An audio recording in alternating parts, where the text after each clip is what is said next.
Shalom, perkenalkan nama saya Yeriko. Saya akan mempresentasikan pendidikan agama Kristen pada zaman Reformasi Protestan. Yang pertama, yaitu riwayat hidup Calvin. Pemikiran Calvin tentang pendidikan agama jarang sekali ia bahas karena ia menitik beratkan dogmatika, bukan pendidikan maupun pembinaan. Tetapi dengan mutu karyanya yang begitu tinggi, dia berhak diberi gelar pengajar gereja. Mendapatkan gelar doktor hukum di Universitas Orland. Ia menjadi pendeta di Stanford dari tahun 1538 sampai 1541, lalu kembali ke Jenewa. Ia tinggal di sana hingga kematiannya pada tahun 1564. Johannes Calvin berniat menikah untuk menunjukkan sikap positifnya terhadap pernikahan daripada kehidupan silabat. Bagian yang kedua, dasar teologis pendidikan agama Kristen.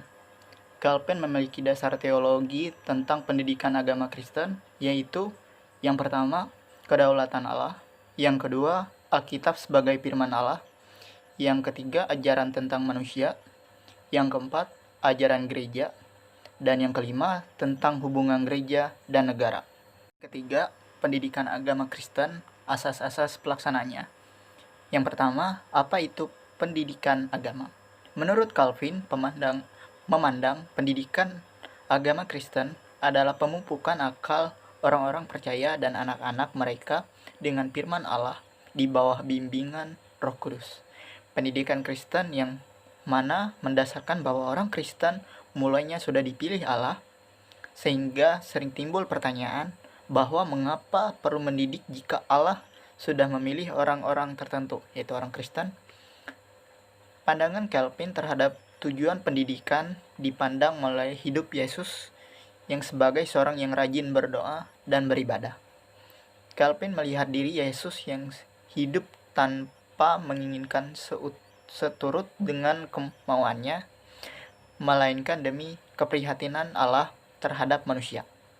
Yesus yang menjalankan tugasnya yang begitu berat, tetapi ia bertanggung jawab untuk melaksanakan tugasnya.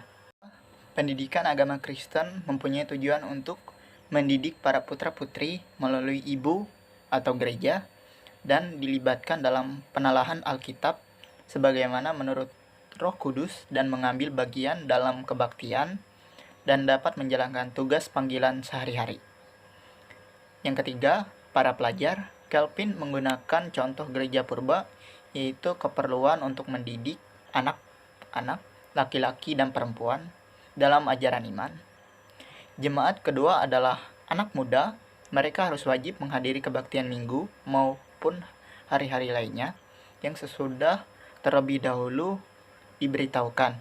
Jika terlambat maupun tidak hadir tanpa izin, mereka akan diberikan denda. Kebaktian sangatlah penting bagi pendidikan Kristen menurut Luther dan Calvin, karena mereka berdua memandang khotbah sebagai wadah yang disediakan Tuhan untuk mendidik orang dewasa. Golongan ketiga adalah golongan pelajar maupun pendeta. Calvin ingin pemimpin gereja dipimpin oleh orang-orang yang terpelajar. Merekalah yang mengerti akan Alkitab. Keempat, siapakah pendidik Kristen? Pengajaran berawal dari firman Allah yang tertulis dalam Alkitab, karena dalam kehidupan di Alkitab terdapat pengalaman mengajar dan belajar. Allah mengajar melalui orang-orang menaklukkan dirinya kepada firman Allah. Menurut Calvin, pengajar dibagi menjadi dua, yaitu pendeta dan guru. Di Jenewa, Calvin menggabungkan jabatan tersebut, yaitu pendeta yang sebagai gembala jemaat. Ia juga mengajar sebagai guru dan melayani jemaat sebagai guru juga. Selain Allah dan pendeta sebagai pengajar, perlu juga orang lain diajar untuk dapat menjadi pengajar, sehingga didirikannya akademi di Jenewa, sehingga ketentuan yang menjadi dalam pengajaran di gereja akan semakin kuat karena adanya dukungan satu sama lain. Bagian yang kelima, kurikulumnya. Menurut Calvin, katekamus sangat penting. Katekamus hampir sama dengan ilmu pendidikan. Kurikulum ini mencakup pada 4 tema pokok, yaitu hukum, iman, doa, dan sakramen-sakramen. Yang keenam, Akademi Jenewa.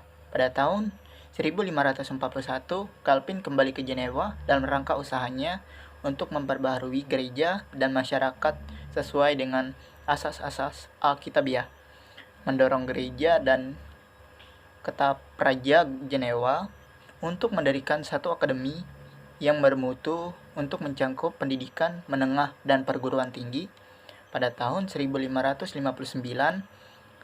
tanggal 5 Juni berdirilah Akademi Jenewa. Akademi menjadikan dua sekolah, yaitu sekolah pripata, semacam sekolah dasar sampai SMP kelas 1.